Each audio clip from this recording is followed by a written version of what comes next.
brasileiros e brasileiras. Hoje nós vamos falar sobre a formação política brasileira. Como se deu a nossa formação política que originou tanto conservadorismo e tanto autoritarismo. Como essa sociedade foi formada do ponto de vista político para ainda termos, em pleno século XXI, tanto atraso na política brasileira. Vamos aos fatos. 3 coisas pressupõem a política em qualquer nação: a liberdade, a participação política e a justiça social. A formação política do Brasil, da colonização portuguesa até 1930, é um show de autoritarismo, é um show de conservadorismo, de atrasos. Começa por uma coisa fundamental. A economia, ela se forma a partir de 3 fatores: o capital, o trabalho e a produção. Eu tinha terra em abundância. A produção era a terra que produzia. Eu vivia ainda no mundo de extrativismo e agricultável. Trabalho. O trabalho, abundantemente, mão de obra abundante no Brasil colonial. E essa mão de obra não tinha nenhum custo de salário para os seus trabalhadores, que era a mão de obra dos escravizados africanos que aqui aportaram. Terra em abundância, terra expropriada dos donos da terra dos índios, os portugueses se apossam da terra, começa o plantio da cana-de-açúcar e para isso vêm os escravizados africanos. Segundo o professor Alberto da Costa e Silva, o escravismo é a forma mais eficiente de produção, porque ele não paga salário. O lucro é todo dele. E o mundo, e o Brasil, entrou nesta onda de escravização. Para fazer frente à lavoura de cana-de-açúcar, eu trago os negros das Antilhas, da África Ocidental, para fazer frente a todo o trabalho duro na lavoura, começando a criar a economia brasileira. No Brasil colonial, essa população não tinha direito a voto, não existia voto. Tudo era os donos do poder que mandavam, que diziam o que é que tinha que ser feito. A população nativa, que tentaram escravizar a população nativa, que eram os índios, nossos indígenas, ele é quase exterminado pela coroa portuguesa. Olha só que absurdo a gente se depara. A cana-de-açúcar chegou ao seu ápice, não dava mais para continuar com a cana-de-açúcar. E eu mudo a produção brasileira. Os olhares dos donos dos poderes, os olhares dos governadores gerais, se volta para o Planalto Central do Brasil e se voltam para as Minas Gerais. É aí que entra o segundo ciclo da economia brasileira, ainda autoritário, ainda sem liberdade, ainda sem justiça social e ainda sem participação política. São esses 3 elementos que pressupõem um bom código político para você fazer uma política avançada e moderna. E eu não tinha nenhum dos 3. Baixa participação política, liberdade 0, escravidão e justiça social 0. O dinheiro era para os mesmos. E vem a mineração. Com a mineração vem outra leva de escravizados para o Brasil, vindo sobretudo, a Nigéria, de Gana, de vários países para adentrar as Minas Gerais e o Planalto Central em busca do ouro e da prata, que foi possível fazer o padrão ouro americano e o padrão ouro inglês à época. Como toda sociedade, a sociedade brasileira também é formada por classes sociais. E você tinha as classes sociais definidas, bem definidas, os donos da terra, os servidores da burocracia, os profissionais liberais, os padres, os artesãos. Na base da pirâmide estavam os escravizados, que não tinham qualquer direito como cidadão e não era considerado nenhuma classe social. Como é que um país desse vai ter uma herança de liberdades políticas? As mulheres eram proibidas de trabalhar. As mulheres, no máximo, faziam costuras e tocavam um piano, alguma coisa. Algumas não eram nem alfabetizadas. Só podia contrair o matrimônio as mulheres brancas. A mulher só vai ter direito a voto em 1932, que nós falamos no vídeo anterior sobre o retrocesso político, né? E vamos falar ainda no próximo vídeo sobre a evolução política brasileira. Autoritarismo e injustiça social na economia, nas relações das classes sociais, e não foi diferente com a educação.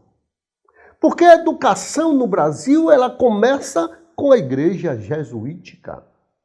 Todos os colégios da igreja, todos os colégios do Brasil eram da igreja. A igreja que se instalou no Brasil era a igreja dos jesuítas. Mas eis que o Brasil rompe com os jesuítas são expulsos do Brasil. Como eles são expulsos do Brasil e os colégios eram dos jesuítas, nós ficamos sem colégio.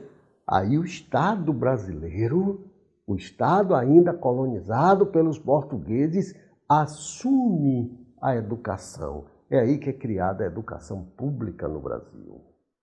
Tá? Cria a educação pública baseado na expulsão dos jesuítas. A falta de escola era terrível, porque o Estado não tinha interesse, a coroa portuguesa não tinha interesse em educar a população. Essa falta de escola, casado com a economia perversa, o Estado brasileiro por natureza, era um Estado que era dominado em conluio com a igreja. Existia privilégios que eu vou falar nesse instante das igrejas, da igreja, sobretudo a igreja católica, porque a igreja da reforma protestante ainda não tinha adentrado no Brasil como adentrou e hoje faz pior do que a igreja jesuítica. Os elementos formadores desse Brasil autoritário em primeiro lugar, uma sociedade patriarcal. Patriarcalismo. Imagine, a mulher precisava de autorização até para estudar do marido, autorização marital. Até 1983, é ali 83, né? Até 1983 eu trabalhava no Banco do Brasil. E até 1983, a mulher, para fazer um crédito agrícola no banco, tinha que ter autorização marital. Esse patriarcalismo que criou a sociedade retrógrada. Criou uma sociedade que não quer educar ninguém. E a coroa portuguesa vivia assim. Em 1822, ano da independência do Brasil, as colônias espanholas tinham 23 universidades. No Brasil, não tinha nenhuma. As primeiras universidades no Brasil é do século XX. Os anos 1900. Você está vendo as razões do nosso retrocesso, do nosso atraso?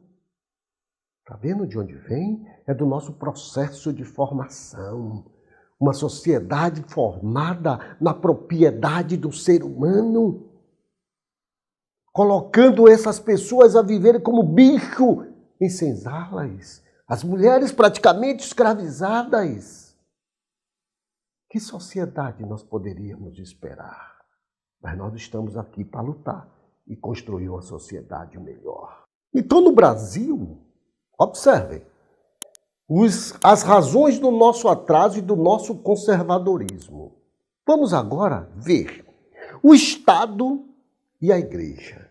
Existia um acordo entre o Estado e a Igreja. As razões do conservadorismo brasileiro, ela é gritante na economia, nas relações sociais e até nas relações educacionais e nas relações entre Estado e Igreja. Existia um conluio entre Estado e Igreja. Existia o padroado. O que era o padroado? Era uma série de benés que o Papa dava aos padres. Os padres eram remunerados como servidores públicos. Sabiam disso? Os padres eram responsáveis pela junta de contagem de votos.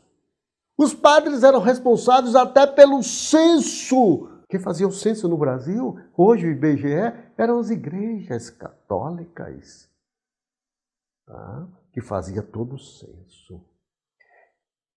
E a igreja conservadora, que aprovava a escravidão, tanto que tem casos no Brasil inteiro, lá em Serra, uma cidade do Espírito Santo. Essa cidade do Espírito Santo tem um lá chamado Monumento do Queimado. Sabe o que era o Monumento do Queimado? Um padre do Espírito Santo tinha escravos, mandou construir uma igreja que após a construção da igreja, ele daria a carta de alforria. Terminou a construção da igreja e ele não deu a carta de alforria. Os escravizados atearam fogo na igreja. Assim como há pouco tempo ateou fogo no maior caçador de índios e escravos desse país, que era Borba Gato. E lá tem o Monumento dos Queimados. E esse monumento, a cidade de Serra está pleiteando tombar em memória daqueles que foram escravizados. Você está vendo? O catolicismo produziu essas aberrações no Brasil. Nós sabemos sim que era uma igreja daquele momento. Mas hoje, as igrejas, elas apoiam ditadores. As igrejas, elas apoiam os insanos, desumanos. Nós precisamos fazer uma completa reformulação no pensamento doutrinário de algumas igrejas. Porque tudo que foi feito lá na Reforma Protestante, hoje a gente vê as igrejas protestantes fazendo muito mais e pior do que foi feito com a igreja jesuítica e com a igreja pós-expulsão dos jesuítas. Você está vendo o papel da igreja no século XVIII, século XIX, século XX? Foi duro. A igreja tornou possível a escravidão sem culpa humana, porque a igreja atestava sem culpa que os escravizados não tinham alma. Você está vendo, meu amigo, a origem do nosso conservadorismo e da nossa falta de visão política? A política brasileira é formada desta forma. Como ela é formada desta forma, existem alguns elementos que compõem, então, a política brasileira. Além do coronelismo, além de tudo isso que nós já sabemos. Mas vamos lá. Eu introduzo um elemento novo na política brasileira, que é o patrimonialismo. O Estado brasileiro, pós-independência e antes da independência, era patrimonialista. Aí vocês podem estar me perguntando, e o que é patrimonialismo? Patrimonialismo é quando você trata a coisa pública como se ela fora privada. E aí eu lhe pergunto, dê uma análise na história do Brasil atual e veja que não tem muitos prefeitos patrimonialistas. governadores patrimonialistas, presidente da República patrimonialista. Como se trata a coisa pública como se fora dele. A coisa pública é do povo brasileiro. E não do inquilino momentâneo de um palácio estadual, de um palácio do governo federal ou de prefeituras perdidas nesse Brasil afora. Esse patrimonialismo, as coisas do Estado eram discutidas nas casas dos governantes. Na casa dos governantes. O escritor Jorge Caldeira, ele conta um fato muito importante, que um grande empresário no Brasil, que inclusive financiou a guerra do Paraguai, né? O Barão de Mauá. O Barão de Mauá, o Visconde de Mauá, ele compra uma casa vizinha à casa de Dom Pedro para ter influência na sociedade. Tá vendo? E o Barão de Mauá recebeu todas as benesses da coroa. Tipo, os primeiros bancos. Na época, o Banco do Brasil foi privatizado. E quem comprou? O Barão de Mauá. Você está vendo? Era a influência. E Barão de Mauá andava na casa de Dom Pedro, buscando essas influências. É isso que é patrimonialismo. É você tratar a coisa pública como se ela fora privada. Estado e governo. O Brasil não diferenciou, quando fez a sua independência em 1822, a diferença entre Estado e governo. Você tinha um imperador. A primeira Constituição do Brasil é de 1824. Tá? Em 1824, eu coloco lá na Constituição que existiam 4 poderes, contrariando Montesquieu, que dizia que existia 3 poderes, legislativo, executivo e judiciário. A Constituição brasileira de 1824 acrescenta um 4º poder, que era o poder moderador, que era o poder que o juiz desse poder, o imperador, até então Dom Pedro II. Tá? Então, eu começo a fazer as manipulações no Estado brasileiro. Atrelado ao patrimonialismo, a falta de diferença entre o que é de Estado e o que é de governo, que infelizmente o Brasil atual também você não diferencia Estado de governo, porque no presidencialismo, o presidente da República é chefe de Estado e, ao mesmo tempo, chefe de governo. Só no parlamentarismo que isto é diferente, tá? E que a gente vai estudar o presidencialismo brasileiro e as razões das mazelas do Brasil. Eu preciso separar o que é de Estado do que é de governo. Porque governo é o princípio ideológico. Eu posso eleger governo de direita, governo de esquerda, governo de centro, e eu vou aplicar aquilo que a ideologia do meu partido pensa, não ideologia estapafúrdia e fora do contexto global. Então eu preciso mostrar à sociedade brasileira o que é o governo e o que é o Estado. Tem políticas que são de Estado. Não tem que um governo ou outro entrar e dizer, não, eu vou deixar os pobres todos morrerem de fome, eu tenho que prestar ajuda. Porque isso é estado do bem-estar social, criado no século XX por John Maynard Keynes.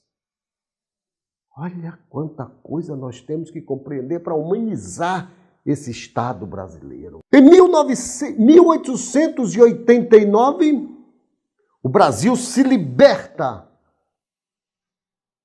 do Império.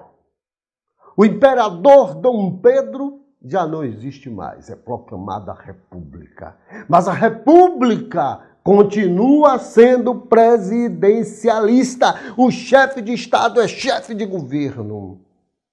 E o governante, mesmo que seja no presidencialismo, ele tem que ter a noção exata de dizer, não, isso é política de Estado, isso é política de governo. Política de Estado, eu não posso acabar com Bolsa Família, eu não posso acabar com certas políticas de combate ao analfabetismo, combate às doenças, combater a pandemia. Eu não posso deixar isso de lado, porque esse é papel de um Estado. Por isso que se chama estadista. E o Brasil está carente de estadistas e de lideranças políticas. O maior feito do final do século XIX foi a abolição da escravatura. Era um sistema capitalista muito interessante, que não tinha custos.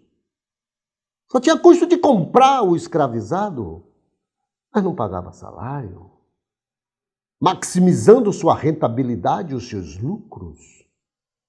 E foi possível sair do Brasil agrícola para o Brasil industrial, com esse mesmo ex-escravocrata que transferiu apenas o seu capital da terra para a indústria.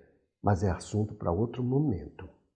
Então entendam como o Brasil foi perverso na sua formação política. Isso reflete até hoje. Eu viajo muito para o interior e ouço frases do tipo assim. Eu digo, por que você não entra na política? Eu digo lá para uma pessoa humilde, por que você não entra na política? Ele faz, não, meu filho, tudo aquilo ali é deles. Você está entendendo? Por que deles? Porque as pessoas menos favorecidas não se acham participantes. E o que é que eu disse lá atrás? Que 3 coisas mandam na política. E quais são essas 3 coisas? Liberdade, participação política e justiça social. E o Brasil está longe de ser uma república, justa. O Brasil está longe de governar para os pobres. O Brasil está perto, mas muito perto, de governar apenas para os ricos e para os donos do capital. Os banqueiros estão aí para nos dizer, né? Em uma inflação baixa, os bancos estão dando lucros absurdos e cada vez mais ficando gigantes. Hoje, praticamente, você tem um oligopólio de bancos. Só existem 5 ou 6 bancos. O resto são bancos de andar, banco de celular, banco digital, porque todos os outros bancos foram comprados pelos gigantes. Hoje você só tem Bradesco, Banco do Brasil, Itaú, né? Caixa Econômica e Santander. E esses bancos de celular virtuais, eles vão ser todos comprados já já. Então, minha gente, nós precisamos ter participação e justiça social. E é triste, eu vou falar isso em outro momento, a gente imaginar que os mais ricos do país, 10% da população, detém 80% da renda. Nós precisamos fazer justiça social. Nós precisamos de vocês, jovens, para fazer participação política, para debater a política. Porque sem debate político não existe, né? Não existe liberdade. Ou se preferir, um grande dramaturgo, Bertolt Brecht, quando ele diz que a política todos devem se envolver, porque o preço do pão, o preço do feijão, o preço da carne, tudo passa por uma decisão política. Então, venha para a participação política, que só com a participação política a gente gera justiça social e liberdade. No próximo vídeo, nós vamos falar do Brasil de 1930 aos dias atuais. Um grande abraço e fique com Deus.